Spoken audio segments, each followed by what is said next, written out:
Vamos ficar com a apresentação final desta mesa.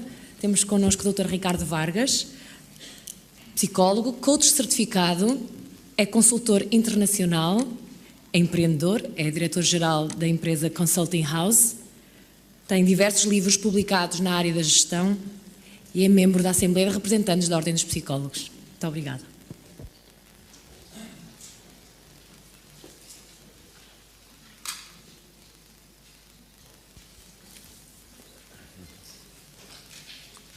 Bom dia. Eu apresento-me hoje aqui perante os colegas como um repórter de batalha,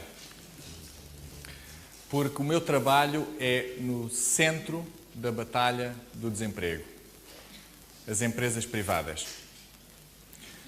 É no âmbito das empresas privadas que se verifica a maior percentagem de desemprego em Portugal. Esta é a realidade.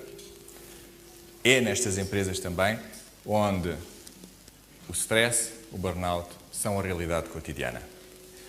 Esta é uma declaração de intenções. De interesses. Eu sou consultor de gestão. Não me intitulo habitualmente consultor de organizações porque esse é o nosso termo. E quando nós estamos lá fora, temos que dialogar com as pessoas que estão lá fora. O nome da minha profissão é consultor de gestão. Management Consultant. Sou um Certified Management Consultant pelo Institute of Management Consultants dos Estados Unidos. E é este o nome pelo qual a profissão é reconhecida no mundo. Eu acredito que a psicologia nos dá as competências base, a preparação para intervirmos todo o terreno. Gosto de me considerar um psicólogo todo o terreno. Dentro das competências que tenho, estou para servir os meus clientes. Essa é a minha vocação. E neste sentido,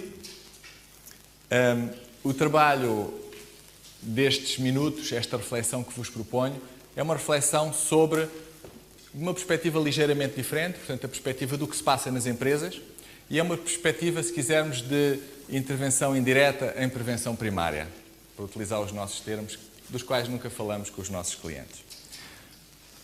Eu trago uma visão um bocadinho mais de helicóptero, enquadrando a experiência de burnout na experiência de flow e de bore-out.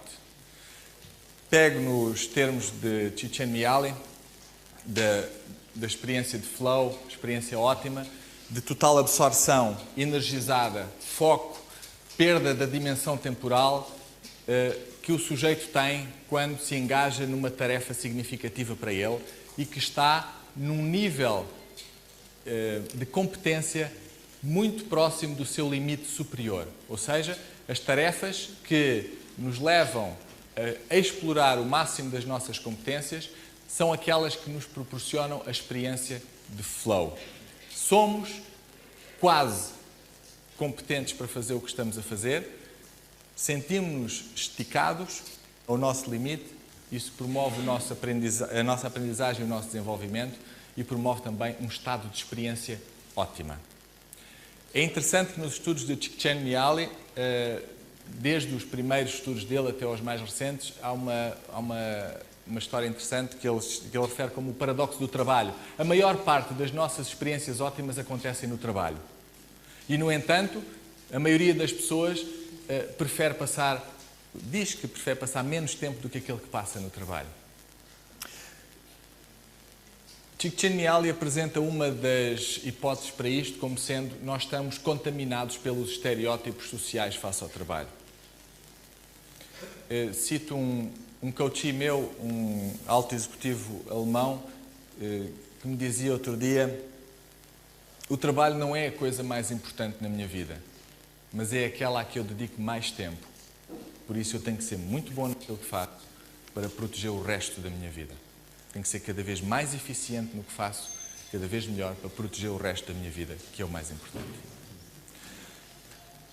Socorrendo-me então da noção de flow, do estado de experiência ótima de Csikszentmihalyi, nós temos, de acordo com esta reinterpretação de Rosenstiel, no seu livro Os Fundamentos da Psicologia Organizacional, uma experiência de flow sempre que às nossas competências corresponde um nível de desafio das exigências da função, daquilo que nos é pedido pela organização, que está no seu limite.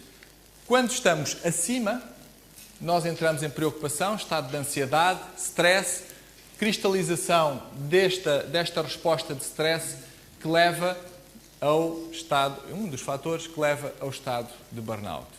Mas existe um outro tipo de experiência, no outro extremo, que é o estado de aborrecimento em que eu entro quando o meu nível de competências não é utilizado pela empresa para, de forma produtiva, de forma que rentabilize.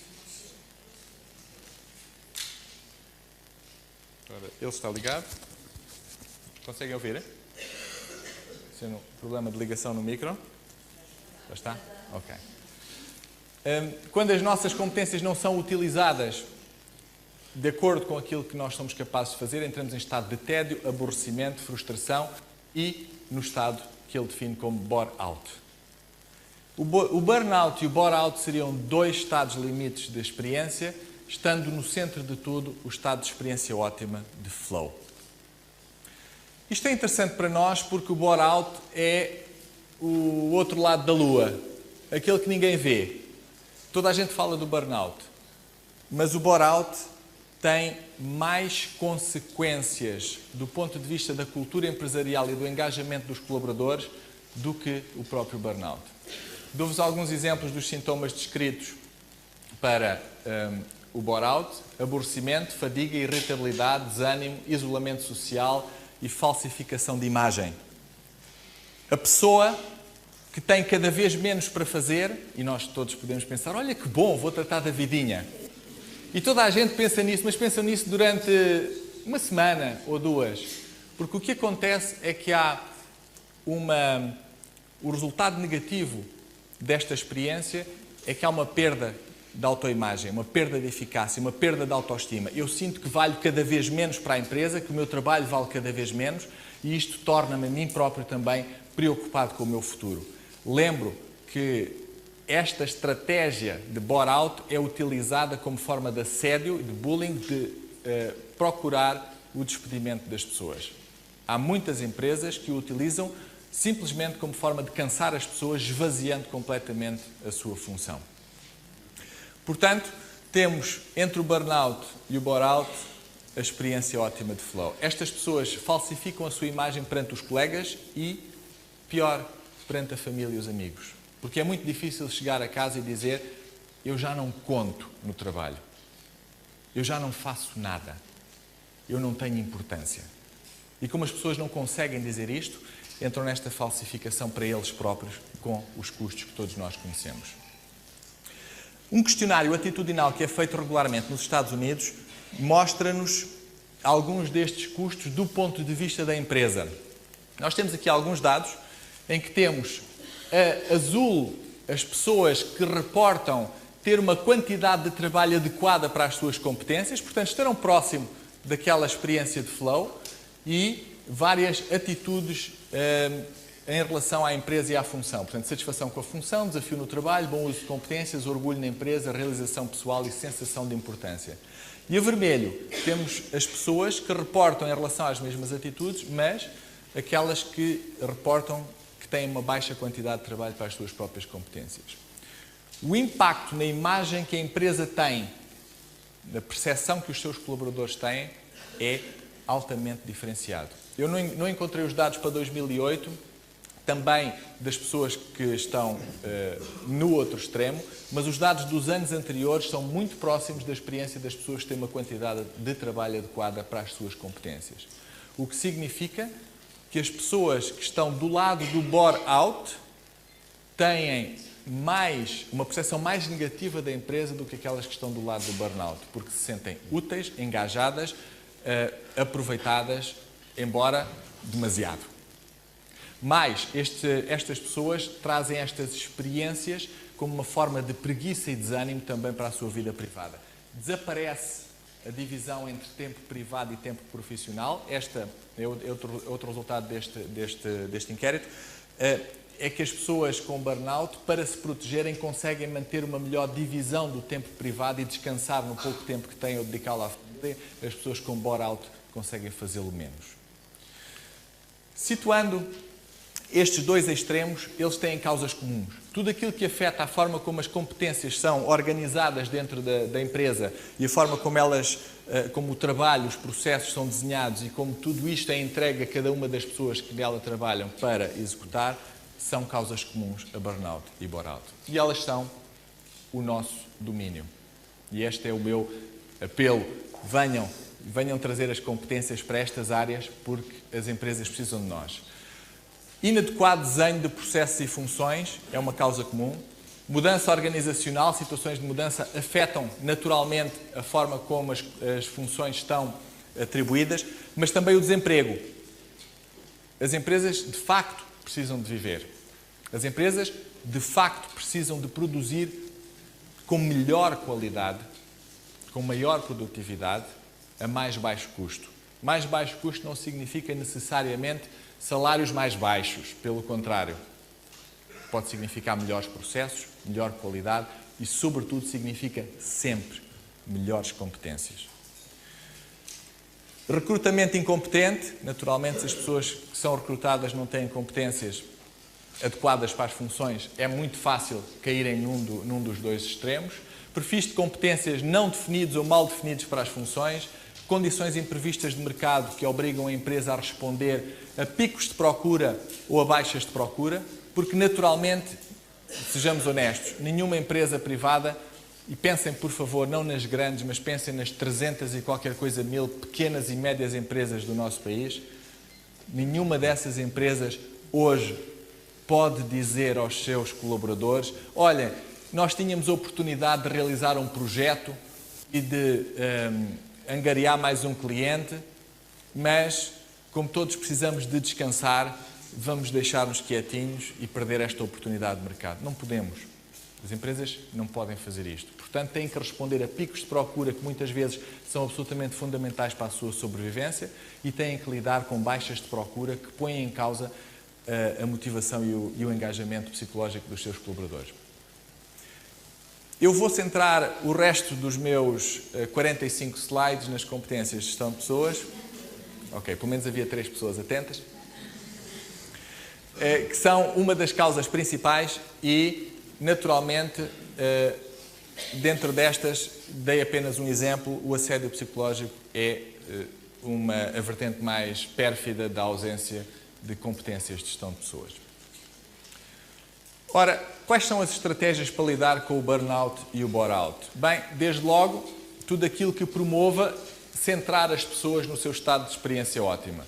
E eu defendo que esta é a prevenção primária que nós podemos fazer. Nós, psicólogos, podemos ser engenheiros de experiências ótimas de trabalho. Temos as competências para ser engenheiros de experiências ótimas de trabalho, para arquitetar estas experiências ótimas de trabalho, para entrar nas empresas com as nossas competências e fazê-lo acontecer. Trazer as pessoas do lado do stress e do burnout para a experiência ótima exige estratégias de proteção. Estratégias de proteção que, desde logo, podem ser de mitigação de risco, nomeadamente é necessário, como disse, dar resposta a picos de procura. Bem, a forma como se dá esta resposta, a forma como a gestão das pessoas, os gestores de pessoas, que são todas as chefias intermédias das empresas e de topo, comunicam estas necessidades, a forma como as vendem, a forma como parcelizam as tarefas, a forma como explicam, a forma como preparam. Tudo isto são estratégias de proteção. A resposta tem de ser dada, mas pode ser dada de muitas formas diferentes. E nós podemos apoiar os gestores na forma melhor, dadas as circunstâncias, porque não há uma forma única ou ideal. E promover um desafio constante para trazer as pessoas do lado do aborrecimento, do lado do bore-out, para a experiência ótima. O desafio exige formas diferentes de pensar. E nós somos especialistas em formas de pensar. O desafio exige culturas empresariais novas. E nós somos especialistas em cultura empresarial. O desafio exige também que nós sejamos capazes de dialogar com estas pessoas. E é esta necessidade de entender os números, de entender de contabilidade, de entender de gestão de pessoas, que é, muitas vezes, um escolho no nosso caminho para chegarmos à fala e darmos a resposta. Os nossos clientes precisam de respostas concretas, precisam de resultados. E nós temos que ser capazes de dialogar entre os resultados que eles pretendem e a nossa forma de operacionalizar as variáveis que podem levar a esses resultados. Temos que ser capazes de arquitetar aquilo que é o nosso rigor científico com os resultados financeiros que o cliente pretende. O nosso problema é este. As estatísticas em Portugal mostram o seguinte. Temos aqui, do lado esquerdo, as pessoas com escolaridade inferior ao secundário, dados de 2013 a 2008 do Instituto Nacional de Estatística. E nós temos a azul, os empregadores, e a vermelho, os trabalhadores.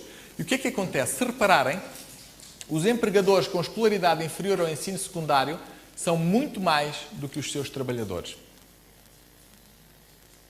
Temos um déficit de competências ao nível da gestão em Portugal. Nós não temos licenciados a mais, temos licenciados a menos. Sobretudo, temos um hiato grande entre aquilo que são as competências de quem dirige e as competências de quem é dirigido. Portanto, muitas vezes, as pessoas estão a gerir colaboradores que têm mais competências do que eles ou que têm outras linguagens e têm dificuldade em levar estas pessoas. Do lado direito, temos a população de trabalhadores com o ensino superior e as cores são as mesmas. Vemos que aqui os empregadores com o ensino superior deram um salto bastante grande entre 2008 e 2011, subindo praticamente 10%, aproximando-se dos seus empregados, que continuam ainda assim a um nível superior. Portanto, no geral, temos uma população de gestores menos qualificados do que os seus trabalhadores, o que significa, sobretudo, muito menos qualificados nas nossas áreas. E aqui vou dar-vos mais um exemplo das nossas áreas de intervenção.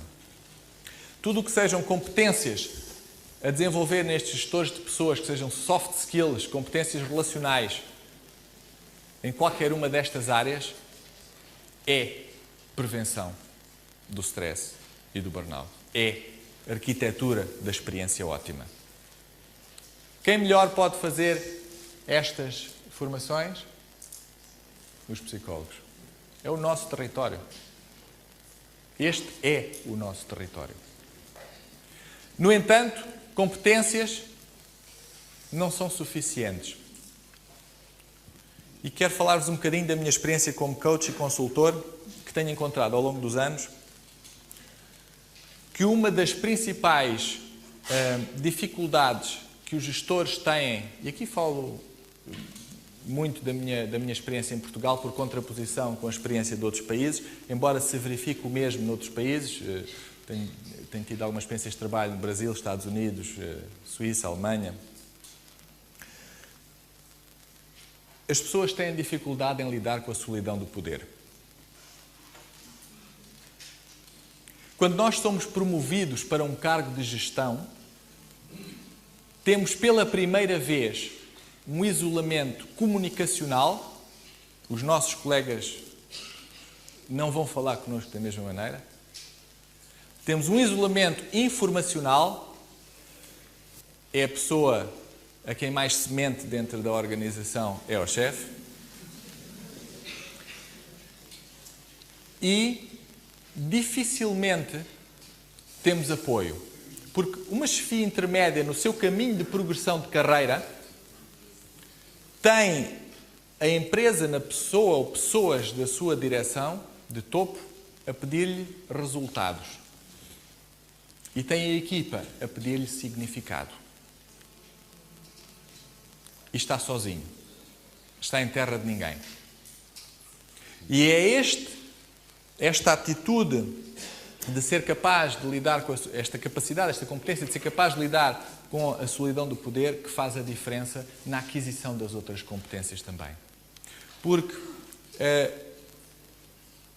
a resposta da má chefia é dar o ombro aos colaboradores para chorar. Quando vem dizer, epá, a empresa agora está-me a pedir mais horas de trabalho, epá, estão-me a pedir que faça o meu trabalho com mais qualidade, epá, estão a pedir... Pá, chora lá, vá lá, pois é, eles. E eu, chefia, digo eles. Demiti-me da minha função de chefia. E quando o meu chefe me pede resultados, eu digo, epá, pois é, aqueles tipos são os incompetentes, eles. Esta é a má resposta. A boa resposta exige assumir que estamos sozinhos, assumir a solidão desse poder, mas assumi-lo com competência, com capacidade, com consciência. Esse é o nosso trabalho como consultores, como coaches, como formadores. É o nosso território, está à nossa espera, é só ocupar. Muito obrigado.